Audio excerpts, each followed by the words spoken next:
آسٹریلوی کھلاڑی فاکر کو آئندہ PSL میں نہ کھلانے کا فیصلہ، PCB فرنچائز کا مشترکہ اعلان۔ اعلامیے میں کہا گیا کہ برے برتاؤ اور پیسے نہ دینے کے الزامات غلط ہیں۔ جیمز فاکر نے PCB اور PSL کی ساکھ کو نقصان پہنچانے کی کوشش کی۔ آسٹریلوی کھلاڑی کے انگلینڈ میں آف شور اکاؤنٹ میں رقم ٹرانسفر کی گئی۔ دسمبر میں جیمز فاکر کے ایجنٹ نے اکاؤنٹ کی تصدیق کی تھی۔ ہیری بروک کی شاندار سنچری، لاہور قلندرز بڑا ہدف دینے میں کامیاب۔ اسلام آباد یونائیٹڈ کی 198 رنز کے تعاقب میں بیٹنگ۔ آج کے میچ میں فتح یونائیٹڈ کو اگلے مرحلے میں پہنچائے گی۔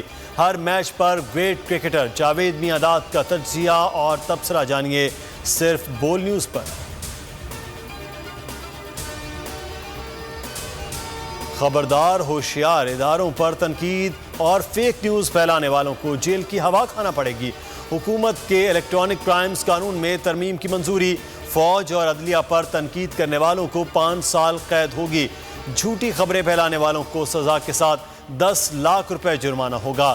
FIA کے ساتھ پولیس بھی مقدمات درج کر سکے گی۔ وزراء اور ارکان پارلیمنٹ انتخابی مہم چلا سکیں گے۔ وفاقی حکومت نے الیکشن کمیشن کے ضابطۂ اخلاق قانون میں اہم تبدیلی کی منظوری دے دی۔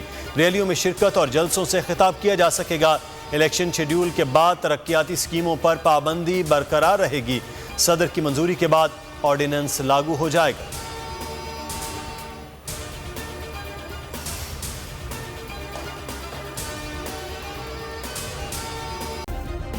سبسکرائب کریں اور بیل دبائیں تاکہ کوئی خبر رہ نہ جائے۔